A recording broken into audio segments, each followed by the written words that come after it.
Alrighty. Uh, we will get started. Thank you for joining. If you're joined now, I appreciate your time. And if you're joining online and watching the recording, thank you for taking the time out of your busy schedule. Uh, I most likely have met a lot of you on this call over the years. If I haven't, my name's Mackenzie. I am the head of customer here at Liveheats. So everything to do to make sure that you guys are as set up for success as you can across the whole platform. Um, we're really excited about some of the innovations that we are bringing to light at the moment. It is this video studio area that we'll be running you through around streaming, different types of setups, and the positive impacts that these can create for your events.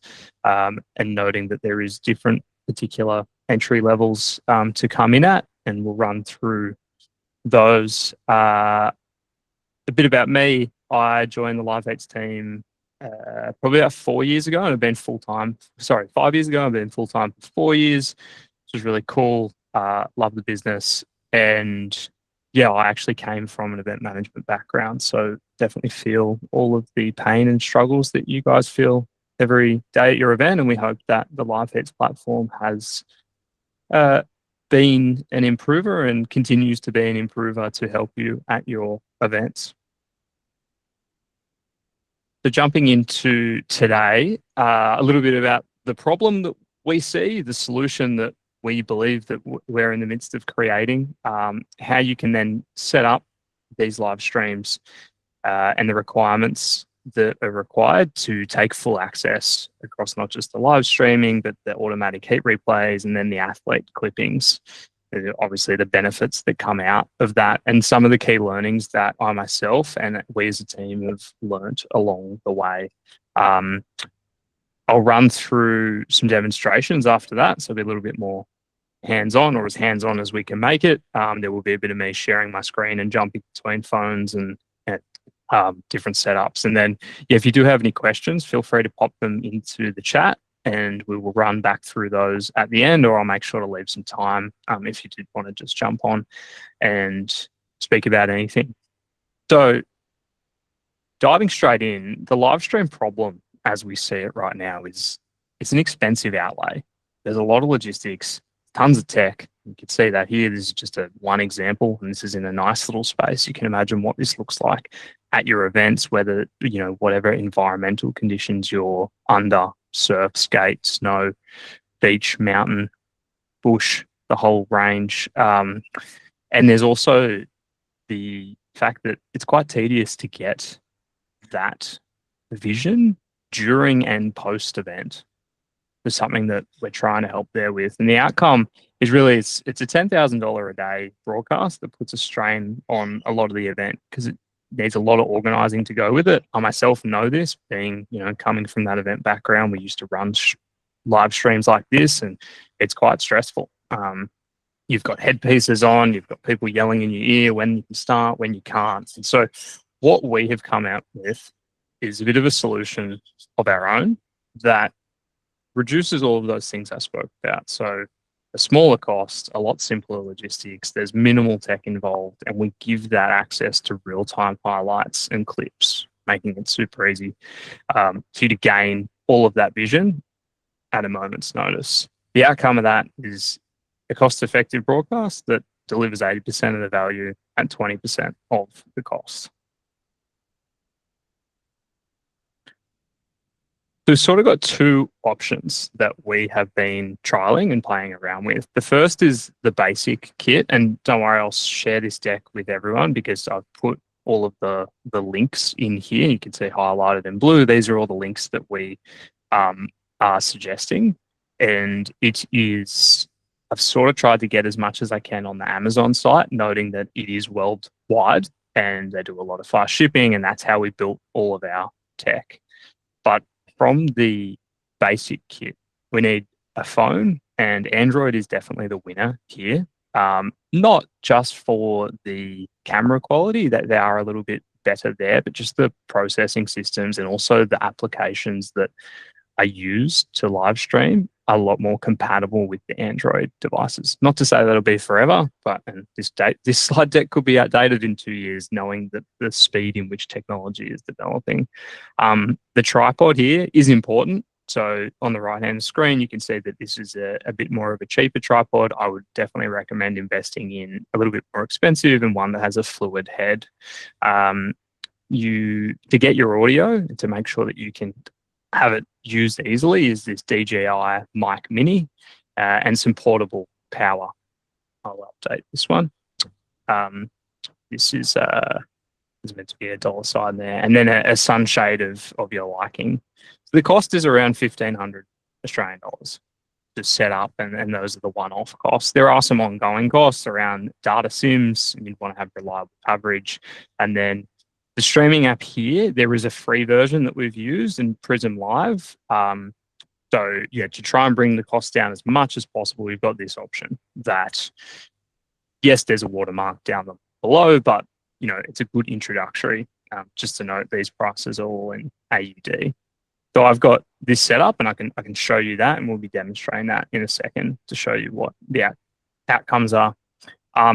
This is sort of the level up that we've been playing around with. So it's a semi-pro setup comparatively to the full $10,000 a day broadcast, and it's adding in just a camcorder. So there is varying prices for these. We have picked the Canon option, which is up around the $1,500 mark, but there are options on the market that are around the $500 to $600 mark that will do the same thing that you're after.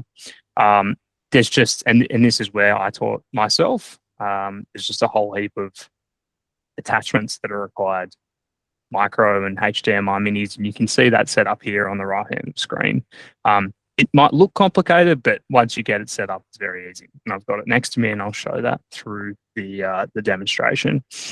So all in all, you've sort of got what you need for the basic kit plus the semi-pro, and where you're doubling the cost, but we're effectively, like, the level of broadcast we're able to produce, and the video quality and the zoom capabilities on this are significantly more. The difference down here is this ongoing Starlink standard and the streaming app that we've been using.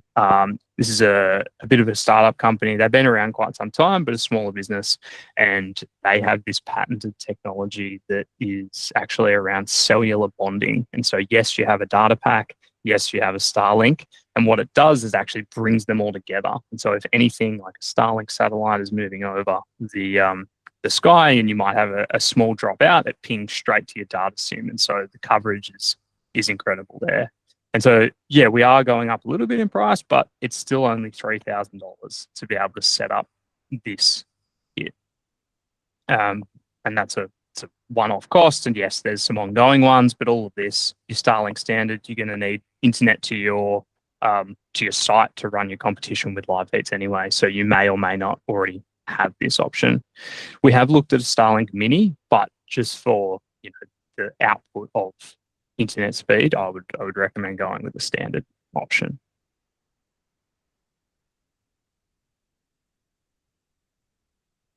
Now, as I mentioned at the start, what this allows you to do, and sort of what we're bringing together, is, yes, there's this live streaming component, but what it allows is for all of these improvements in your own event, and that happens natively within the Liveheats application. So yes, you can see here we've got a heat replay that is instant and automatic as soon as the heat's ended. There are athlete clips that are sent to them via our new Athlete IQ application, which we'll run through in upcoming monthly webinars that we'll be doing around announcement features and things that are also really exciting there. You obviously instantly have a global audience because you can just submit this link and everyone can see what you're doing at a moment's notice. There are some opportunities for you as an event organizer around how to monetize this in terms of generating some new sponsorship dollars. And then, as I mentioned, we offer that real-time and post-production vision, which you can use for socials and coaches. We're getting a lot of coaching feedback about how it's improving their heat-to-heat analysis of their athletes and also for the athletes themselves. Now, the biggest learnings, and this is probably from us as a team, you can see here, like this is us here as we're trialing this setup and multiple setups, and this was me playing around with multiple computers and things, and we've now got it down to that image that I showed before of just a simple camera into your phone that will do that. I'll show that in a second, but um, for everyone on the call, the idea here is being willing to try and to learn. I'm s- I'll be first to admit I was never I'm not the world's best broadcast guru.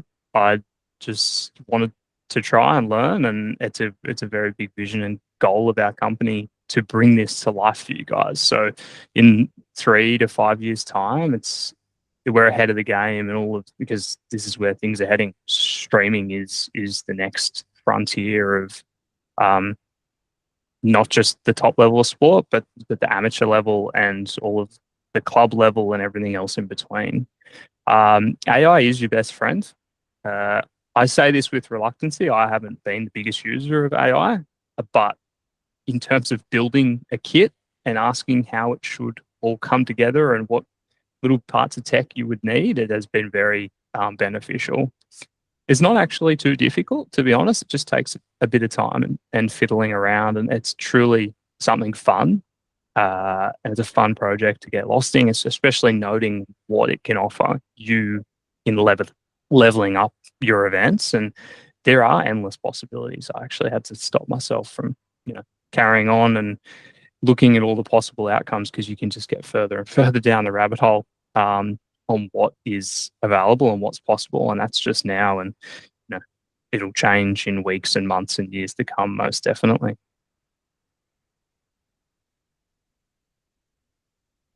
Cool. Now I'm going to switch across um, to my phone here, and I'm going to run you through just the way in which the ease of setting this up, and then how we then get these automated replays, and then what the athlete. It is going to be a bit hard for me to get athlete clippings out of a demonstration because I don't have um, any athletes or commentary occurring right now to pull that data. So I'll show you a bit of a post-produced one of that.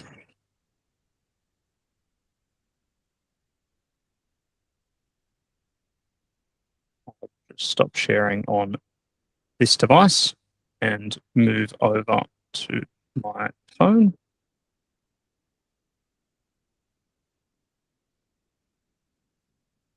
Amazing. Looks like we can all see that now. It's good to see all your faces as well. Great. So what I would want to do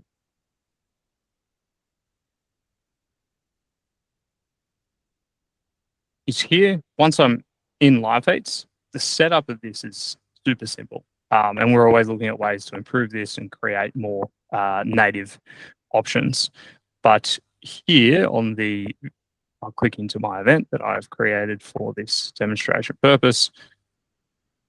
Under the event dashboard and event settings area, we also have the video studio, which you may or may not be aware of. Now, all you would need to do here is set up a stream. We do have a way to embed your YouTube, but as you can see, it doesn't actually do those cool benefits that we're looking for around the athlete clipping. So what we're recommending, and for the simple ease of these setups, is a Liveheats studio option. Um, if we click across to next, we will see all of the benefits of doing so, and we simply agree and continue. Your stream name can be customized here, and all we do is set up the stream. Now, admittedly, this may look confusing. There's a whole heap of links that you may not understand or know much about. That's okay. Neither do I. All we have to do is just copy these across into the application that we'll be using. And so, as I mentioned, there's the two different options. So right now I'm just on a Samsung, there you go, S24. So, and that's the phone that I've linked uh, in the document as well, which I can send across after. Now, if I switch across here to Prism, so this would be the free version, you want to just stream basic off the phone, then we can click into here.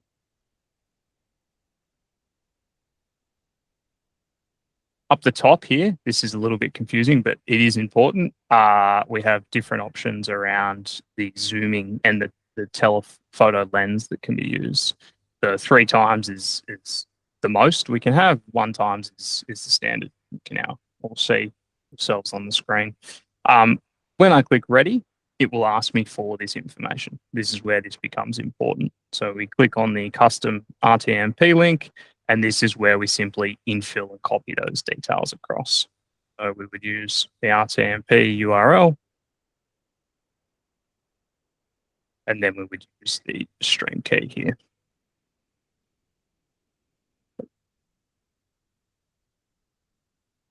That's all we need. We can stream, customize the name as well. You can see we're now set up and ready to go. Now, the next process is we would load this into your tripod, and then you can see here, I am sitting outside. Enjoy the washing. Let's go for a nicer view here of the trees. So this will count down. Our live stream will start. And then if I take you across to here and we click on the public event link, there is a small delay, obviously, between the stream and what we're streaming and then what's showing up here on the page. The video studio is connecting.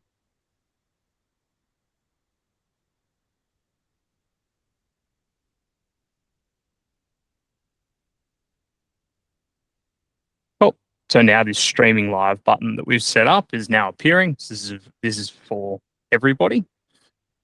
And I click into here. And now you can see that we now have the live stream from my balcony here on the Gold Coast going and running. If I was then, I can scroll down. I might just turn the screen option this way so you can see a little bit more of what's happening. If I was then to start the heat, we're now going to clip exactly what happens in the next 20 minutes of this stream. And if I was to add in particular scores for athletes, you'll now see these appear in the screen below. Everything happening in real time, and all of these clips getting all of this live stream then getting clipped up, and there will be a heat replay available in 20 minutes. So the athlete clipping side of things as well is running on all of these live streams, and we're picking up anyone that's then, coming into frame of the camera, whether it's an athlete skating, whether it's an athlete that is surfing and their jersey color, all of that is then clipped up, and I'll show you the athlete IQ interface and what that looks like for the particular athlete after the fact. Amazing. So I'm going to end this broadcast here. And I am going to then show you, if I can, I'll just stop sharing on and this is what I meant by me toggling between a couple of different screens. So now you would be able to see me. I'm going to pull into frame our Canon setup. Now, I linked all of these things for you. It's just simply a Canon camcorder, but we do have down here, so you've got this HDMI mini to HDMI through a capture card that allows you to, that allows that audio and video to be passed through into a phone. Now, this bit is a little bit, we've got a dongle looking splitter piece. One of these sends this information into the phone, And the other one is an output that allows you to then charge the phone simultaneously, given that you sometimes could do this for 10 hours. This is sort of important. And then what we have done is on the top here of this adapter or the mount is our DJI mic mini. And that plugs straight into the camera. And so wherever the audio, the microphone is, this is the receiver, and it has like a 400-meter range, direct line of sight. So you can set that. We just simply set that underneath the on event site audio or commentary, and it pulls through into our stream.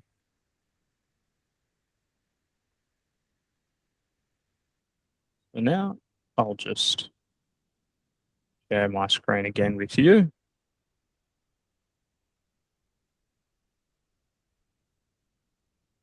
And I'm going to jump across into our OmniStream app. Now, this is where I'm entered around the cellular bonding, which is a patented and native feature to them. They actually own this IP. Down at the bottom, if I click here, I've got my home Wi-Fi and also our SIM card that are there and available. So it's going to pull all of those networks together, meaning that the signal strength is going to be incredibly stronger. And you can, just for reference, like you can use this app, and if you are looking to really invest in this, I would actually use this even if you were going to be on a phone only. It is just that there is a paid option here. So as soon as you use the app, there's a paid option. There isn't that free option like Prism. We are having a conversation with them, with OmniStream, that is, to see if we, there might be some things we can do there for our customers, but still a work in progress. So not much to report. What you would then be doing, if I untake the lens here, I would simply just be connecting this into here. It's going to come up, allow OmniStream. I press yes. Would first need to turn the camera on. And you can now see that I am getting, there is no need for the memory card or anything. Now you can see that I'm getting this. I guess you can see me working away. My back veranda, and how this can simply, I mean, the zoom on this is the incredible bit. You can imagine what this would do at some of the locations that you might have. And this is just the $1,500 one. Like that's what I meant. The world is a bit unlimited in this space, and we do obviously, there's cheaper options and more expensive options. Exactly the same as we've done before. I'll just skip over to the event itself and into that video studio where we have these links. We're just going to be copying and pasting these across. Up in the top left here, there's a import export button, and this is similar, exactly the same step, just in a different interface here. There, copy this information across, press done, and submit. And then on this, we simply plug. I need to have this as separate options.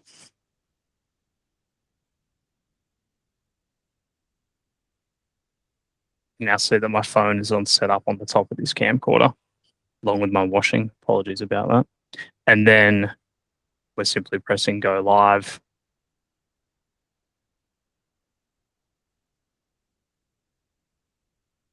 And now we have this incredible vision coming out of a camcorder just directly through a phone. So what this allows you to do as well is up in the top left, you'll see this pie chart. It shows you this breakdown of this cellular bonding around how much is being used by which. So right now it looks like, my home internet is doing much better, which is great, than my data. And if I toggle over back to our event itself.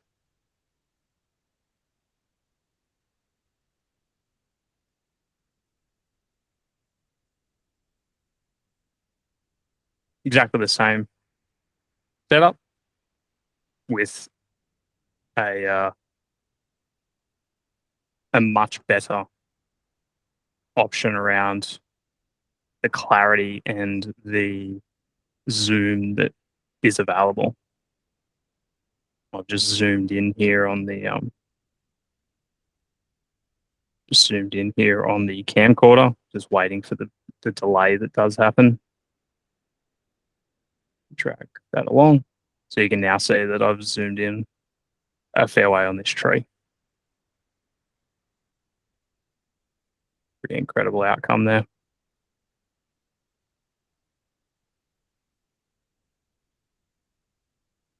Right. There's been a lot of me talking, so I might just pause there for a second. And I'll jump into still me talking, but I'll jump into the athlete IQ area to show you exactly what that looks like. Just stop our stream here.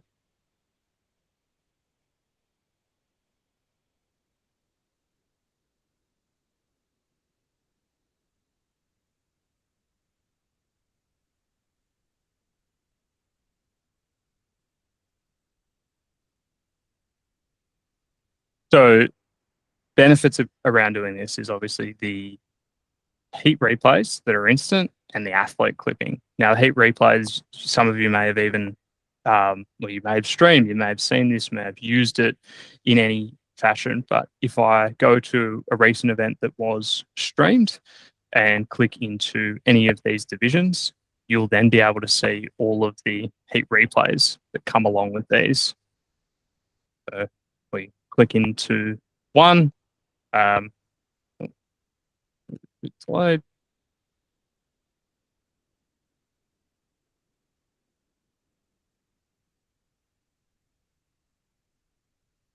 Maybe my internet is not as fast as I would like it to be, but we then have a full heat replay. So you can see it's a 20-minute heat. It bundles in the things that happen in that whole heat, and then we can replay the whole heat and skip between. There are the scores then available as well for you to see at a moment's notice.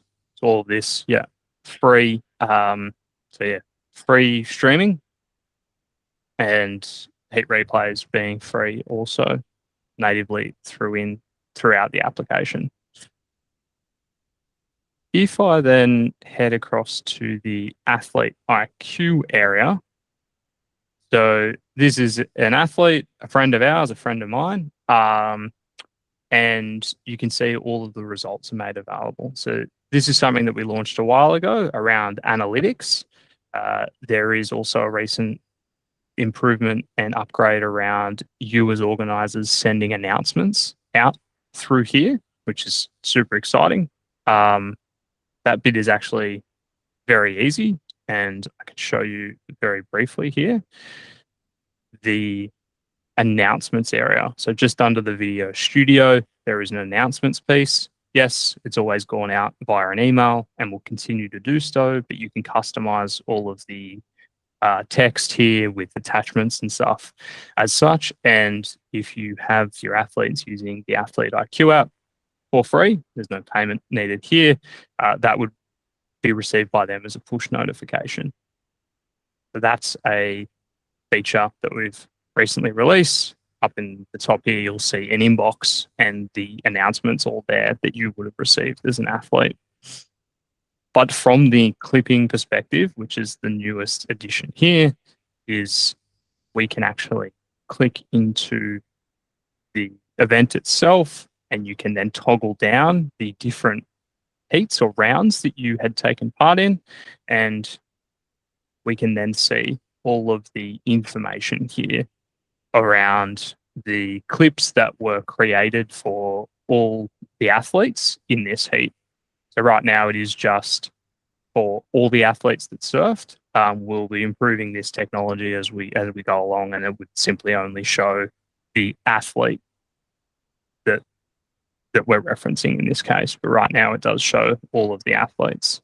So if I can click in here into 1630, and then we can see here, this is a surfer's ride that's been clipped up automatically for this athlete to view.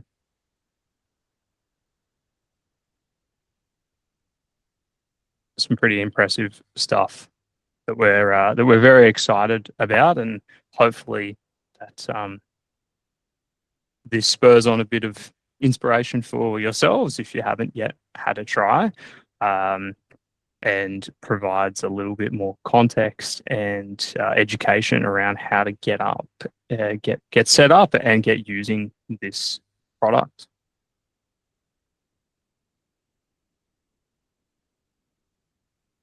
I am going to stop sharing and stop talking for a moment and just look in the chat to see if anyone's asked any questions. If you did have any, feel free to jump on. I know there's a small cohort here, so you're more than welcome to simply use your mic. Kirsten, I can see you asked one around any events in Hawaii that have used this yet. I do not believe so. It's a pretty recent addition. That's the webinar series, and we're going to be pushing this and continuing down this path of training and educating all of our organisers on this. So this is Kirsten. We have Duke Kahanamoku Ocean Fest coming up in a little less than a month. It's 10 days of surfing, volleyball, canoe paddling, all of those things. But we get asked a lot about live streaming from our sponsors and our athletes. And it's always just, as you mentioned here, way too expensive for us to do. We're a nonprofit, we're not, we're not a big dollar event. So, but we have a lot of athletes surfing, and people want to see it. Our sponsors want to see it. Our sponsors have told us that if we can do it, they would probably give us more sponsorship money. But it feels a little daunting to do on our own the first time. So I'm curious, is there anybody from your team that's in Hawaii that's tried this? Has anybody here in Hawaii tried it? I'm even thinking maybe I could get an intern from, that has an interest in this kind of technology to get us up and going. So I guess I'm just looking to see what some opportunities might be, even if we only, obviously for the cost, it would be better if we did it for as many events as possible. But even if we did it for a day for one event, just to do a one-off to test it out. We have a 25th anniversary next year, so there could be great opportunity for us for the following year if we could kind of pilot it this year. Anyway, I'm obviously thinking out loud and just trying to process what the opportunities are. I love the enthusiasm, and I get that it is a bit daunting for sure, because I know, like I said, I know what it's like as an event organizer, how many different balls you're juggling. It's not just around the event, the competition itself. It's everything that goes with it, from officials and lunches and volunteers. And I think from our side, we really want we want our organisers to be inspired by this, but it doesn't necessarily mean that you yourself would be the responsible party for this. And I think maybe we can help. I can take this offline and send you an email around connections of some of our contacts, or even if you do have people in this space that that have any interest in broadcast and live streaming, the likelihood that they have their own camcorder and Amazon, you purchase some little gadgets off Amazon for $100 Australian, probably more like 50 US, and that you'd get set up and ready to go, and at least they become the one that's really sort of responsible in a way for that side of things, and it doesn't add too much stress to your plate and your bucket. Right. Yeah, that would be great to have. If that was the only thing I had to do, I love tech. I would love to set it up, but that's not the only thing I have to do.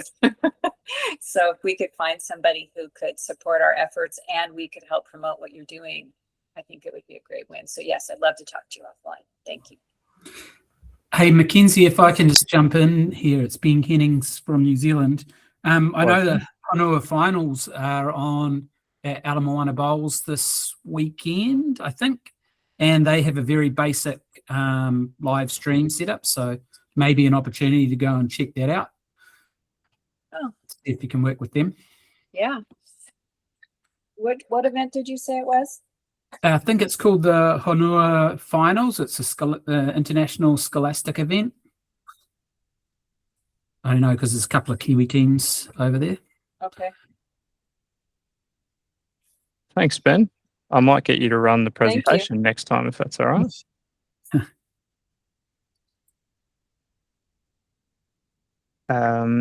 Grant, you had your hand up.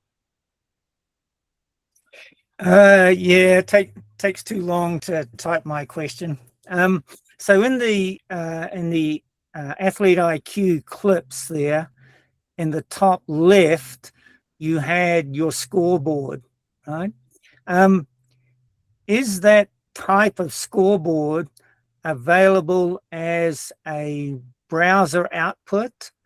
So, for example, I've set up a system using OBS because we want to have a multi-camera event, and it all feeds into the outside broadcast studio.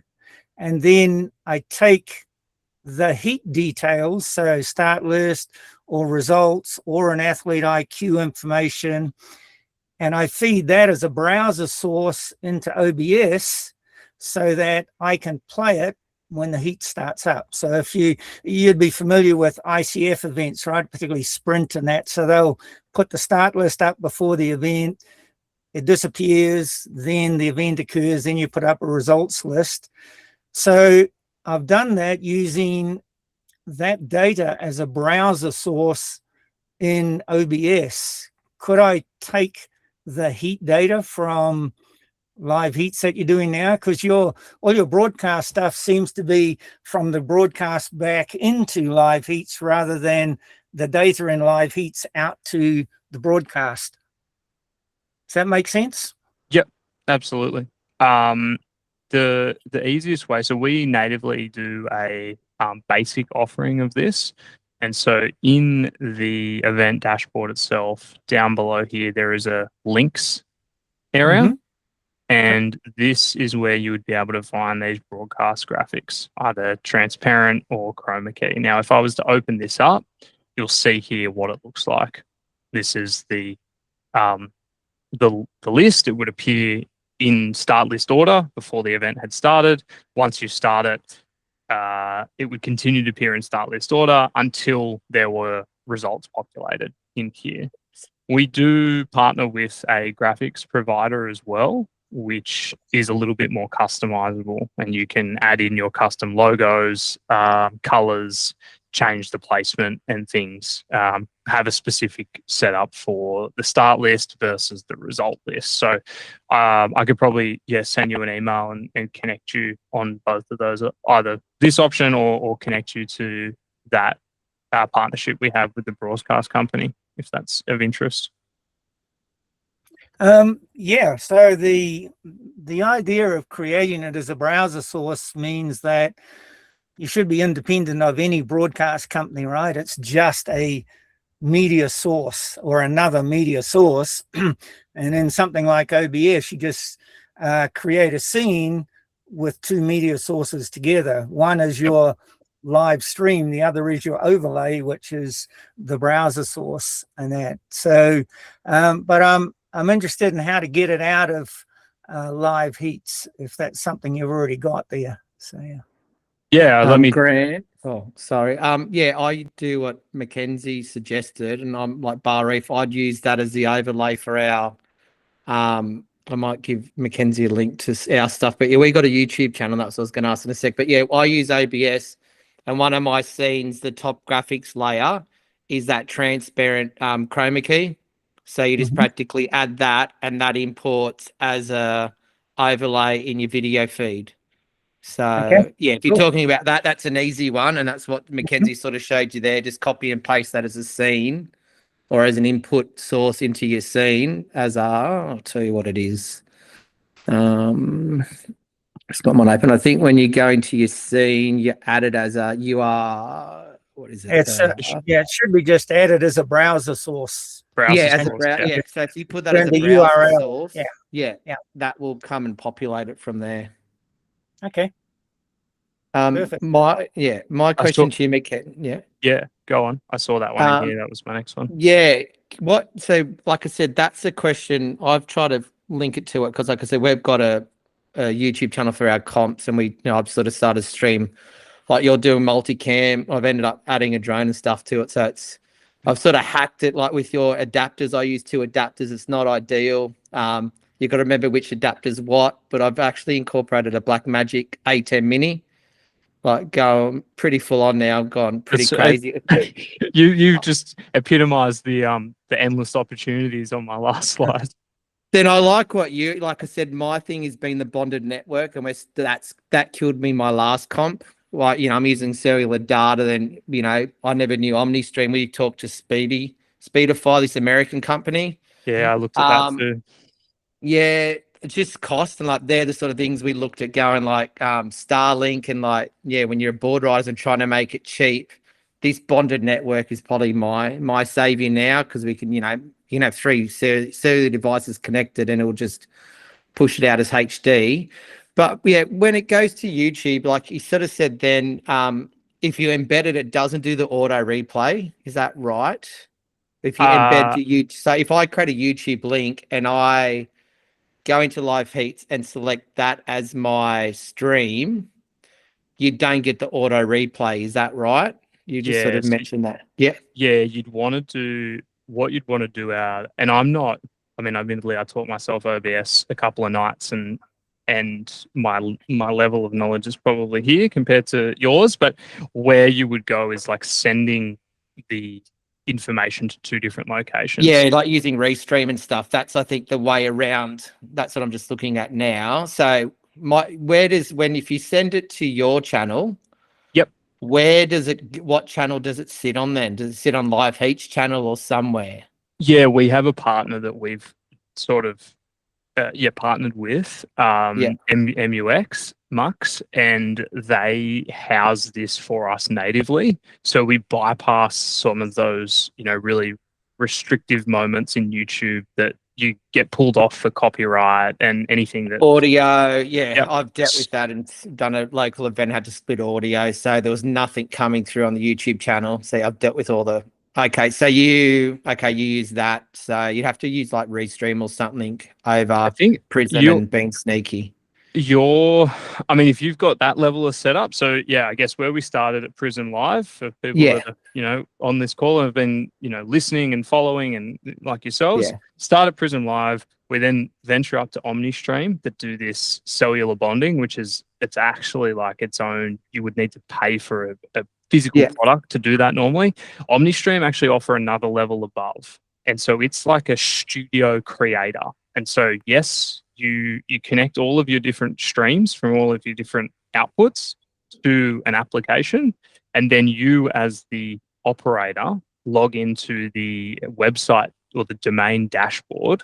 I'm not super upskilled in this, and so like I'll be learning at the same time you are. I just had a call with them last week and it sounds really exciting, and what they allow for is all of the streams to be happening off different devices, but you pull them into one place and then switch between them exactly like OBS. Okay, so you're doing like as RTMP, like okay, so you're then going next to and each of those streams that I showed when I set up, you've got a custom one, and there's also the YouTube option. So out of each stream, you would add in the different locations, and then it would just be doing everything simultaneously. Yeah, so it might be like Restream then, like inject it into Restream, and you can go to multiple platforms.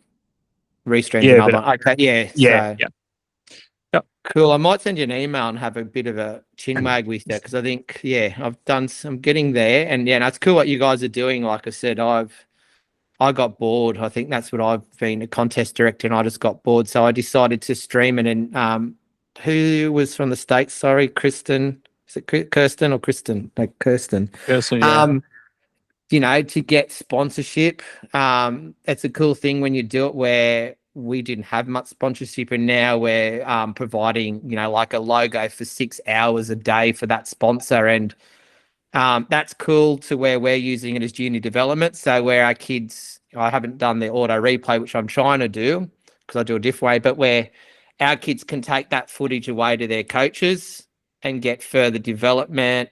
They're the sort of things where I'm trying to use it now, to get more sponsorship and money in, and showing companies that we're putting your logo out for 8 hours a day exposure. We had, I think, 300 views on just our local site. I did a local event here for another friend's surf event that I think we got roughly 2,000 views over 4 days. I think our biggest viewing platform was 1,000 on like one day. It was pretty crazy. So it is a pretty good marketing tool if you can have that. And like I think where Mackenzie said, even a simple solution is probably, to start, then actually trying to find people that have enough experience to do your overlays. But there's a fair bit in Liveheats. Like I said, the transparent layer is pretty cool to have as a first and foremost, where people want to see the scores live. And, you watch people that you'll see the data that people just go crazy, and you'll see your views go up from nothing to 80 people on 2 hours because they want to watch the replay, or where parents are on the shore watching their kids. And usually they have Liveheats up, but the point is if they've got that and watching it, the first thing is the kid comes back in and goes, oh, I stuffed up. And you could say, well, you didn't paddle for that wave, you're in the wrong position. And that's what they don't see. So it's a good coaching tool. Yeah, that's awesome. Do you mind me asking, like, you don't have to give complete, like, how much approximately will a sponsor pay for that logo placement? I'm going to say we're probably one of the cheapest ones. So even our membership, I was talking to, we're in New South Wales. Our sponsorship or our membership is like $100 a year. And a lot of clubs are like double or more. Even our Groms are cheap. We sort of started at 2,500 Australian.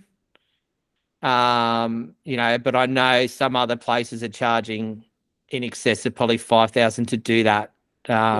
To get that level, but because we're so small, I've started at that as a figure just to get people into it, and that's sort of reasonable that we ask them to pay $2,500 for a 3-year term. So there is sort of that investment where we're talking about infrastructure that, where Mackenzie brought it, that you need some, infrastructure to get it started. That sort of maybe helps you build your infrastructure there. Right. Like I said, I'm lucky that I work in a university, but also I've got a media comms background. So I use a lot of cameras that we dispose of, or what I've got at home, and built these systems that they only last for a couple of years. And depending on the weather, I've done, a multicam setup with 4 cameras and roving cameras by myself. The weather's come in, and next minute we're throwing tarps over my corner so it doesn't get wet, and hoping it doesn't die. We try to, so you can start really cheap. And like I said, the camera's a good one. Any DSLR or even camcorder that's got a HDMI out is where you could start, and even it's just got to have a good zoom. That's where I'd probably suggest you. Yeah. And most people, will have an old handy cam. You'd be surprised. Someone's got one sitting in a cupboard that goes, I don't use it anymore. Great. Thank you. Yeah. Grant, I know we're 5 minutes over on time, but I'm happy to stay on if to answer any more questions. I just wanted to offer a quick comment to the gentleman about Restream.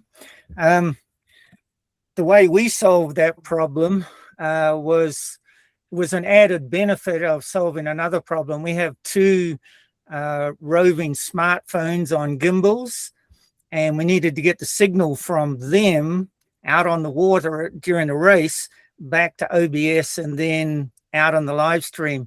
So what we did is we built a cloud server for, I don't know, $5 a month. And we ran Media MTX on the cloud server. So it received the 2 inbound SRT streams from the smartphones, and then OBS pulled those as media sources. But then what we're able to do is feed the production stream from OBS, RTP RTMP back to Media MTX on the cloud server, which then via a configuration file can send it to as many places as you want. And it does the same thing as Restream, but it's significantly cheaper. It's like $5 to $10 a month for your own cloud server. Okay, I might have a look at that. Yeah, like I said, I just use HDMI, wireless HDMI senders that we got the last one I did to get multicam in that we can have. Like I said, I'm using a drone at the moment to ingest that, and that was our last comp. Added that as a switch, then like roving cams, just because we don't really do much water activity bar the drone now, and there's 3 cameras or roving, and I just get a HDMI sender receiver and use Blackmagic or use an OBS and just create multiple inputs into it. Right. So yeah, that's what we were doing as well. So we have a private network on a GLINet travel router. And so everything that's within range connects via the travel router, including the multiple cameras, 2 of which come via ATM Mini as well. And then the 2 mobiles come SRT via the cloud server into OBS. And all of that, then you're switching your scenes, sending it back to the cloud server, and it distributes to multiple output platforms or CDNs. So where are you? Are you like in New Zealand? Is that right? You were saying? Well, I'm a Kiwi, but I live in the US. Okay. I know with the GLINet stuff, that Speedify, we're talking to those guys, you can actually put their bonding network on the GLINet stuff. We just had a conversation with them like a day or so ago, and they were saying you could, was it WIRT or something? You could put their or you can put that net software on that net router, so it practically the router's the bonding network. You don't load your CPU, so that was pretty cool to find out that from those guys. So we were running Speedify, a free version on the smartphones, and we run IRL Pro on the Androids, which is basically your camera application. That's a free one as well, or Moblin on the iPhones, iOS. And then both of them sit on top of Speedify and then send SRT out to the cloud server. Do you like Speedify? Do you like rate it or you?